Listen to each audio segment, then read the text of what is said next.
गौ माता तेरा हाल देख के, गौ माता तेरा हाल देख के रोए जा फिकर के मैं। आज पापड़ पत्ते खारी से कदे पूजी जाती घर घर में।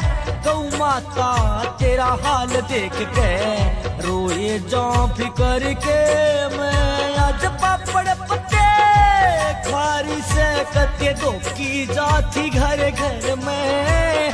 गौ माता तेरा हाल देख के।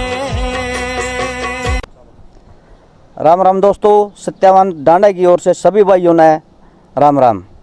आज मैं एक ऐसे अंतर्राष्ट्रीय खिलाड़ी से आपको रूबरू करवाऊंगा जिन्होंने देश में नहीं विदेश में जाकर अपने देश का नाम रोशन किया।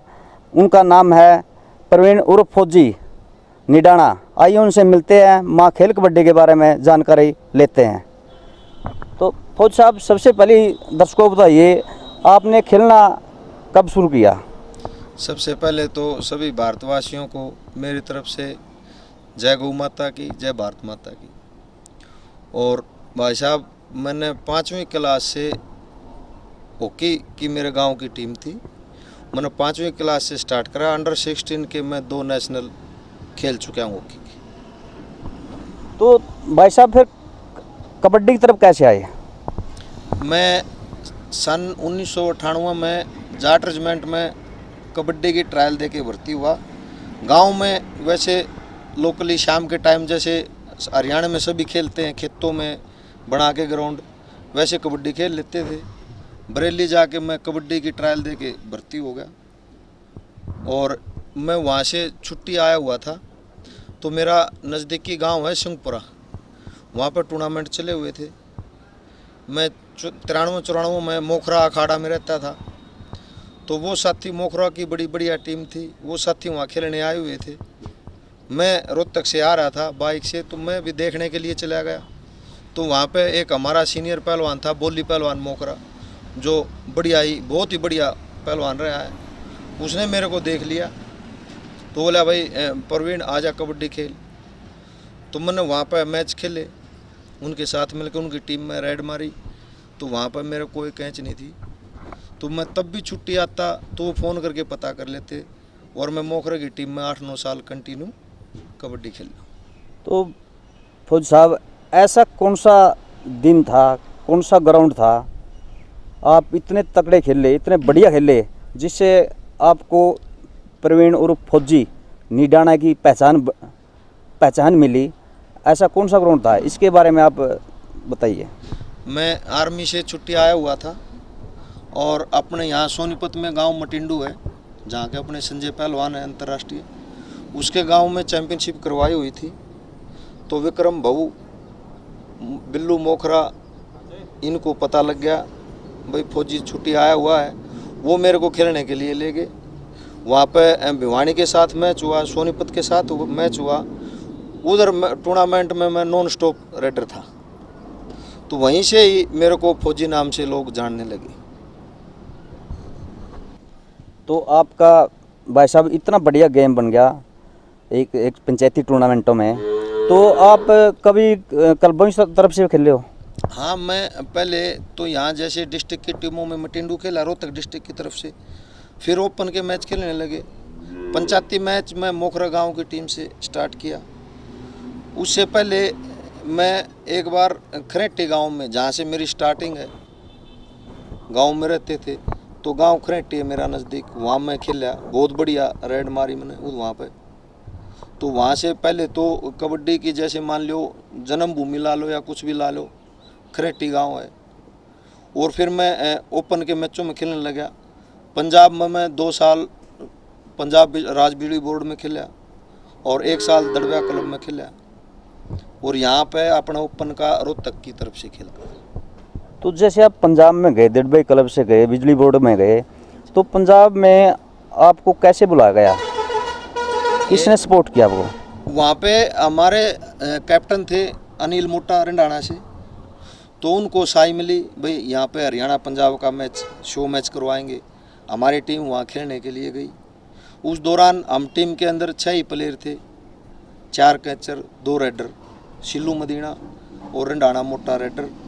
और बिल्लू मोखरा, विक्रम भाऊ और केसा जुरासी, जो आज हमारे बीच नहीं है, ये दुख की बात है। और मैं 4 कैचर थे, 2 रेडर, 6 प्लेयर। वहाँ पे जाके पहलवानजियों ने बात करी तो वो बोले भाई तुम्हारी कप में एंट्री कर दें, अगर आप कप खेलना चाहते हो। पहलवान जी आए, बोले हाँ भाई कप खेलना है, तो 6 के 6 प्लेयर सहमत हो गए, हाँ पहलवान जी कप खेलेंगे। वहाँ पे हम फर्स्ट आए। पंजाब की 8 टीमों की एंट्री थी, जिसमें 7 पंजाब की, 8वीं हमारी। हम फर्स्ट आए वहाँ पे। उसके बाद क्लबों में हमें एंट्री मिलने लगी और कंटिन्यू हम 9-10 कप वहाँ खेले, जहाँ पर हमारी second position, first position, second, first ऐसे आती रही। उसी दौरान पंजाब बेड़ी बोर्ड का कैप्टन था पिंदर नवाब पिंडिया, उसने मेरे को पसंद किया और अपने क्लब में मेरे को खेलने के लिए इनवाइट किया। जैसे फौज साहब, इतने बड़े बड़े क्लबों में खेलने के लिए बहुत ही मेहनत, बहुत ही डाइट, मतलब शरीर इतना बढ़िया बनाना होता है, तगड़ा बनाना होता है। तो इसके लिए जैसे आपको जॉब भी मिली हुई थी, तो इसके लिए आप प्रैक्टिस का कैसा समय निकालते थे? प्रैक्टिस तो वहाँ दोनों टाइम आर्मी में पहले होती थी, बाद में 4 साल करके आर्मी छोड़ दी। यहाँ पर मैं मेरे संग अखाड़ा में रहता था, हमारे गुरुजी हैं मेरे संग। वहाँ कोच साहब थे ढाका, सुखवीर ढाका इधर सुंडाना से, रणबीर ढाका है सुंडाना से, बड़े अच्छे कुश्ती के कोच हैं, पहलवान भी बहुत अच्छे रहे हैं। उनके अंडर में प्रैक्टिस करते थे, वाली खेल लेते, पहलवानों के साथ हैंडबॉल खेल लेते, पीटी वगैरह कर लेते, और मैचों के दौरान ग्राउंड प्रैक्टिस हो जाती। जैसे देखते हैं आप, एक खिलाड़ी को, कोई भी खिलाड़ी है, किसी भी गेम का है, एक गुरु चेले की परंपरा होती है, उसको आप कैसे हैंडल करते थे? मैं गुरु तो मेरे भाई को मानता हूँ, स्वर्गीय श्री रमेश कुमार गुलिया, क्योंकि उन्होंने मेरे को अखाड़ा में छोड़ा, उन्होंने मेरे को प्रेरित कराया। तो मैं गुरु भी उन्हीं को मानता हूँ और अपना सब कुछ उन्हीं को मानता हूँ। हालांकि माँ बाप गुरु होते हैं, लेकिन वो मेरे बड़े भाई के नाते एक बाप का भी दर्जा निभाते थे। और मेरा बाप की और माँ की तो मैं तारीफ जितनी करूँ उतनी कम है। मैं तो परमात्मा से हाथ जोड़ता हूँ, ऐसे माँ बाप सभी को दे। आप गुरु चेले की भी आपने अपने भाई के साथ निभाई, अपने भाई को गुरु मान के, और माँ बाप की आपको सपोर्ट मिली। तो आप इस देश में, मतलब इंडिया में तो बहुत अच्छा खेले, तो कौन से देशों में जाकर आपका दौरा किया? मैं पाकिस्तान, इंग्लैंड, नेपाल खेला हूँ, इन 3 देशों का दौरा है मेरा। आपका सबसे बढ़िया प्रदर्शन कौन से देश में रहा? सबसे बढ़िया प्रदर्शन मेरा पाकिस्तान में था। पाकिस्तान का शौकत रेडर था और चीजावदनी में मैच था। तो हम 2 प्लेयर हरियाणा के थे, एक तो आपके गांव का ही था काला धनोरी, एक मैं, बाकी सब पंजाब के। और वहाँ पे उसके नाम की लोग किलकारियाँ मार रहे थे, वोटिंग कर रहे थे, शौकत अली। तो मैंने मेरे स्टॉपरों को पहले ही बोल दिया था, अगर मैं इसका फर्स्ट कैच लगा दूँ तो वो बोले भाई तेरा रेस्ट हो जाएगा। तो वहाँ पे शौकत अली को मैंने पहली रेड पे कैच लगाई थी। फौज साहब, जैसे कई बार मैंने सुना है, मैं भी थोड़े दिन खेला हूँ, खिलाड़ी आके मेरे को बताते थे, वैसे तो जो इंडिया से प्लेयर खेलने जाते हैं, ये मैंने सुना है, तो वहाँ अपने जो इंडिया खिलाड़ी है वो दबाव में खेलते हैं। क्या ऐसा कोई दबाव वहाँ आपके ऊपर पड़ा? नहीं, मेरे ऊपर कोई दबाव नहीं पड़ा। मैंने कभी किसी से ये दबाव महसूस ही नहीं किया। तेरे सामने कौन है, एक वही कहावत है भाई, जंगल में शेर चलता है तो किसी का दबाव नहीं, उसको तो शिकार से मतलब है। मेरी थिंकिंग ये थी प्लेयर बनना है। मैंने आज तक किसी का कोई दबाव नहीं माना, सामने चाहे सारे के सारे इंटरनेशनल प्लेयर हों या कोई भी हो, मैं आज तक किसी का दबाव मैंने नहीं माना। आपने फौज साहब जो गेम आपने कबड्डी का शुरू किया, आप मतलब रेड की तरफ से आप सर्कल कबड्डी में बढ़े, तो बाद में मैंने आपके मैच देखे, उस टाइम आप स्टॉप में थे। के बीच में आपका कैसे आपने फेरबदल किया, क्यों किया? हमारा जींद नेशनल के लिए कैंप लगा हुआ था आपके डिस्ट्रिक्ट में, तो वहाँ पे ट्रायल होने लगी। तो बढ़िया रेडर थे, जैसे सिल्लू था, मदीना भाई, टीमू बड़ेसरा और रामकली नरेश, ये अपना अनिल मोटा और कई थे। तो अनिल मोटा पहलवान जी ने मेरे से कहा कि पहलवान रेडर तो 6 हैं, तेरा नंबर नहीं पड़ेगा अब की बार, तो ये दिक्कत हो जाएगी। तो मैंने बोला पहलवान जी, अगर आप देखो आप अच्छे प्लेयर हो, बढ़िया रेडर हो, आप हो, टीमू हो, लेकिन ये 2 रेडर आप अच्छे हैं, लेकिन बाकी के जो 4 हैं उनको तो मैं कैच लगा सकूँ। तो वो बोले बेटा तू ऐसे कर, कैच की ट्रायल दे। मैंने वहाँ कैच की ट्रायल दी, सभी रेडरों को मैंने कैच लगाई। उसी दौरान मैंने सोचा भी रेड में आध घंटा आवागमन ले ले या वाह टेंशनबाजी, स्टॉप में अपने 2-3 जप्फे लगाओ, आराम करो, उसे में वाह। तो उसके बाद मैंने कैच मारना स्टार्ट कर दिया, रेड को छोड़ दिया। जी, फिर इसमें कभी ऐसा तो नहीं हुआ कभी भाई रेड मारने में दिक्कत आती थी, बार बार कैच लगती थी, इसलिए आपने चेंज किया हो? नहीं, ये आप वैसे ऐसा मेरे साथ कहने की फोन करे हो? नहीं, इन लोगों को पता है, जनता बता देगी, साथ वाले प्लेयर बता देंगे। ऐसा कभी कुछ हुआ ही नहीं है भाई फौजी रेड मार रहा है और कैचों के कारण फौजी ने रेड बंद करी हो, नहीं। ज़्यादातर मैच में 1-2 ये तो आम प्लेयर के लगते रहते हैं। तो फौजी साहब, जैसे आपने जब कबड्डी स्टार्ट की उस टाइम 20-5-20 के मैच, 15-5-15 के मैच, 8-2-8, तो इसके बीच में क्या चल रहा है? क्यों नहीं आज 20-5 के 20 मैच खेल सकते? और पहले आप इतने लंबे खेले, और आज का युवा है जो मतलब 3 साल 2 साल इतना ही नज़र आता है, कभी उसके चोट लग जाती है, कभी क्या कारण है इसका बीच का, आप बताइए कुछ। बिल्कुल आपकी सही बात है, ये सही प्रश्न है। मैं पहले मोखरा गांव में खेलता था रेडर के तौर पे, शिल्लू मेरे साथ था मदीना वाला, उसका चोट लगी हुई थी, पैर टूट गया था। तो मोखरा गांव की टीम में 2 साल लगातार मैंने अकेला ने कंटिन्यू रेड मारी, जिसमें हमारा मैच छाजूगढ़ी के साथ भी हुआ, जिसके अंदर बढ़िया कैचर थे, बजेंद्र केसा भाई शोरकी के साथ भी हुआ, और कई बढ़िया बढ़िया टीमों के साथ हुआ। मैं अकेला रेड मार दिया, इतना दम था, और दम का कारण था देसी खाना, मेहनत करना।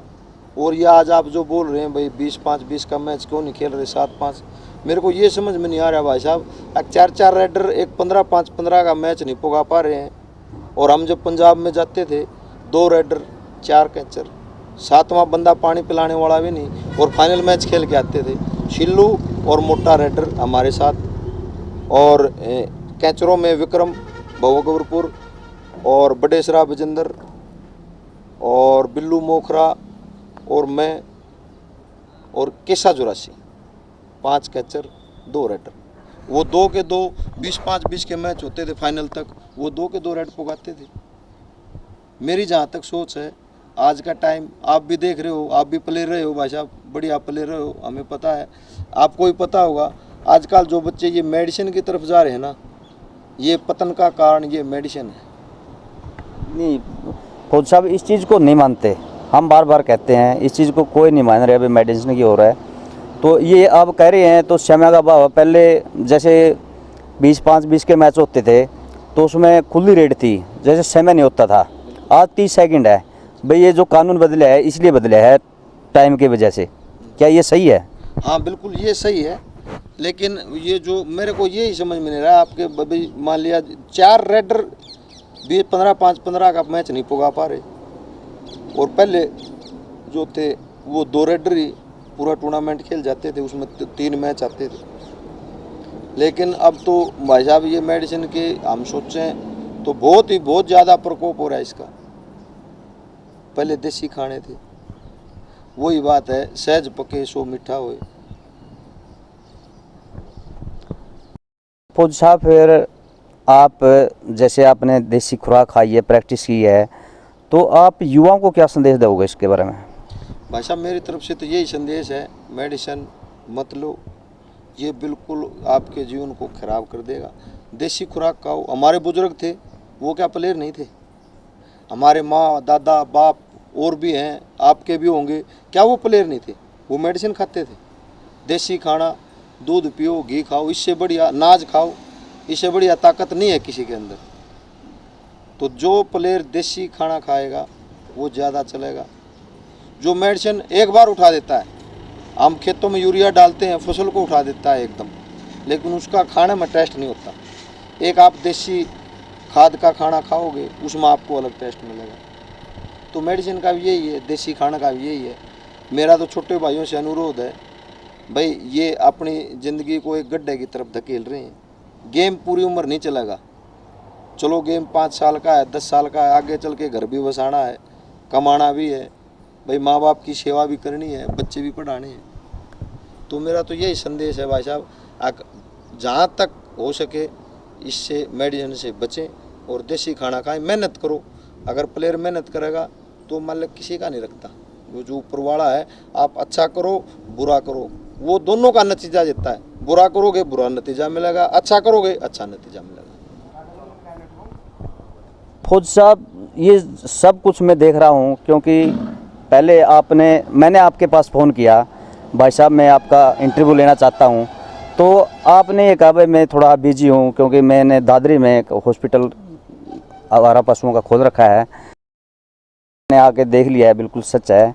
तो एक महान खिलाड़ी होते हुए एक महान काम और आपने किया, ये आपके मन में कैसे आई, या किसी ने आपको सपोर्ट किया? मैं भाई साहब बचपन से ही जैसे गांव में गलियों में अपने ये जो कुत्तियाँ थी ये ब्याह जाती थी, तो शौक़ था बचपन से इनके डारे बनाना, इनका वो मलोटा मांग के लाना, दूध वगैरह लस्सी वगैरह रोटी, या किसी कुत्ते कीड़े पड़ जाते दवाई लगा देना। फिर मेरे घर में एक देसी गाय थी जो 20 बार ब्याई, 10 बछड़े 10 बछड़ी, वहाँ सेवा करनी, या गांव में भाई किसी गाय को बीमार होती, मतलब बचपन से ही मेरे पिता ने सिखाया भाई गौ माता की सेवा सबसे बड़ी सेवा है, इसकी सेवा करोगे तो सब कुछ मिलेगा। तो ये प्रेरणा मेरे को वहाँ से मिली। और फिर मैं रोहतक अखाड़ा में रहता था, एक मेरा साथी था बोलू रेवाड़ी खेड़ा का, उसने ये पहले स्टार्ट किया था देव कॉलोनी में अपने खुद के प्लाट में, मैं उसके साथ जुड़ गया। वहाँ पर हमने गणी नहीं तो 700-800 गायों को आवारा को पकड़ के इलाज करके गौशाला में छोड़ा। तो भाई साहब मेरे को जितनी भी गायें नज़र मैंने देखी है, सभी गायें कोई एक्सीडेंट है, कोई बीमार है, कोई सभी कंडम है, इसमें कोई भी आमदनी का मेरे को साधन नहीं दिखा। तो इसको आप कैसे चलाते हो, कैसे हैंडल करते हो? जैसे बीमार है, इनका इलाज भी है, डॉक्टरी इलाज भी है, दवाई भी है, तो इसके बारे में कुछ बताइए। ये भाई साहब जितनी आपको दिखाई दे रही हैं अपने पीछे सारी आवारा, जिसका कोई मालिक नहीं है, आवारा है।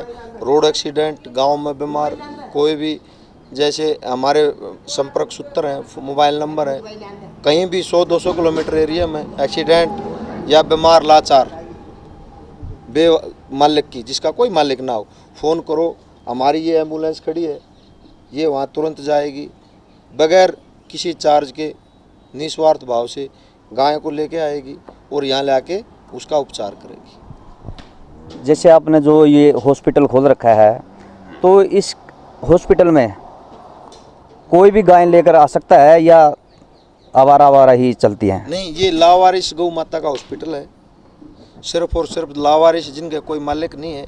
हाँ, एक आदमी के लिए कंसेशन है, फौजी आदमी के लिए कंसेशन है, वो इसलिए कि वो हमारे देश की रक्षा करता है, हमारी मातृभूमि की रक्षा करता है, तो इस करके थोड़ा बहुत तो हमारा भी बनता है आकर हम उनकी कुछ सेवा कर ले। तो फौजी आदमी के लिए घर से लेके आएंगे, कोई चार्ज नहीं, कोई कुछ नहीं, बाकी ये लावारिसों का है। तो इसके लिए तो पैसे की भी जरूरत पड़ती है क्या? फिर आप चंदा इकट्ठा करते हो? नहीं, हमारे जैसे कमेटी है 8-10 आदमियों की, प्रधान इसका मैं हूँ, उप प्रधान सतीश लाला जी हैं, सेक्रेटरी हैं राजेश लाला जी अपने दादरी से ही, और कैशियर सतीश भाई साहब का लड़का है और नीरज, और एक साथी है वाइस सेक्रेटरी मूरी पहलवान आदमपुर डाडी से, और एक साथी सोनू मंदोला से, एक विक्रम पहलवान है रेवाड़ी से। तो ये साथी हैं। चंदा वगैरह लेने हम कहीं नहीं जाते, ना कहीं दान पात्र, ना ही कुछ, जिसको देना है मर्जी यहाँ दो, नहीं तो जैसे यहाँ पे खर्च है 1,00,000, 10,000, 12,000 पर महीने का, और चंदा एकत्रित होता है यहाँ पे 20,000, 25,000, बाकी का जो बचता है हम 5-7 साथी हैं अपना आपस में डिवाइड कर लेते हैं। जैसे भाई साहब डॉक्टरी इलाज के लिए, जैसे बहुत ही कंडम गायें हैं, बहुत ही ज़्यादा बीमार भी हैं, तो बड़े बड़े जिन डॉक्टरों ने कोर्स कर रखे हैं बड़े बड़े, उन डॉक्टरों की ज़रूरत होती है। क्या आप सरकार की तरफ से भी आपको सहायता मिलती है? नहीं, सरकार की तरफ से हमें कोई मदद नहीं है। इसको हमें चलाए हुए 4 साल हो गए। ना ही कोई आर्थिक मदद है, ना ही डॉक्टरों की। डॉक्टर हमने अपने खुद लगा रखे हैं। 2 VLD हैं, एक रवि ये जो आपके साथ बैठे हैं, और एक अनूप है, वो घर गया हुआ है। और ये 6-7 कर्मचारी हैं जो यहाँ पे सेवा करते हैं, साफ़ सफाई, सानीज वगैरह, गोबर उठाना। और इलाज के दौरान मैं खुद भी पट्टी वगैरह या और कुछ मदद डॉक्टर के साथ कर लेता हूँ। तो जैसे आप एक महान खिलाड़ी हुए हैं, वहाँ किसी ने आपने एक महान गेम खेला कहीं भी किसी ग्राउंड में, तो आपको सभी ने वाह मतलब शाबाशी दी है। तो जैसे आप इतनी सेवा कर रहे हो गाँवों की, बिल्कुल हाथ फेरते हो सारा दिन इनके ऊपर, और ये भी आपको कुछ ऐसा लगाव दिखाती है। आपने बोला भाई साहब मैच खेले हैं, वाई मिली है। पहली बात तो मैं अपने भारत की जनता का बहुत ही आभारी हूँ, क्योंकि जब गेम करता था तो जब ये सिस्टम नहीं कर रखा था तो वहाँ मैं बिल्कुल गदगद हो जाता था। जब मैं स्टॉप लगाता या रेड के टाइम पे पॉइंट लाता तो पब्लिक वाले बंदे रुका मारते थे, भाई वाह बेटे फौजी मान गए, वहाँ पूरे हो जाते थे। रही बात गौ माता की, तो वो मेरे को संतुष्टि बिल्कुल बहुत ज़्यादा संतुष्टि है। वो मैं आपको ऑन ग्राउंड दिखा दूंगा। नहीं, मेरा कहना कि ये मतलब है भाई साहब, जैसे श्री कृष्ण हो कर दे, हाँ जी, वो जहाँ भी आवाज़ लगाते थे, फिरते थे, उनके पीछे पीछे ही रहती थी। तो ऐसा कुछ आपकी हॉस्पिटल में ऐसा कुछ है? बिल्कुल आपको अभी दिखाएंगे। मैं अभी आवाज़ लगाऊंगा, वो फौरन इधर आएंगी। गोरा, ए बुरी, पारो, आजा। शंभू, ओ शंभू, आजा।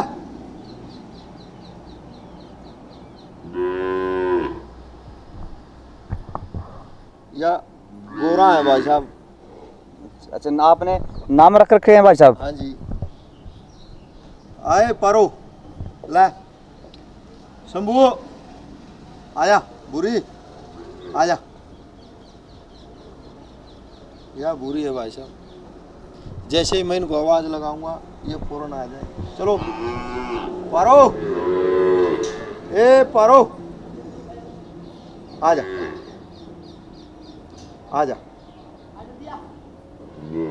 आजा, आजा।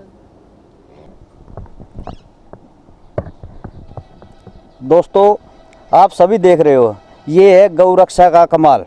जो भी भाई गौ रक्षा करेगा तो उसको फल ज़रूर मिलेगा। आप देख ही रहे हो लाइव में। भाई साहब, जो पहले अपने हिंदुस्तान में ये है भी, पहले अपनी जननी माता, दूसरी भारत माता और तीसरी गौ माता।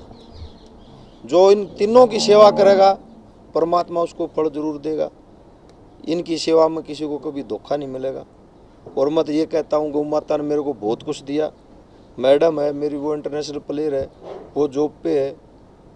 मैं आप जैसों की दुआओं से, इस जनता की दुआ से मैं खुद जॉब पे हूँ। परमात्मा से और कुछ नहीं चाहिए। 2 लड़के हैं, 1 लड़की है।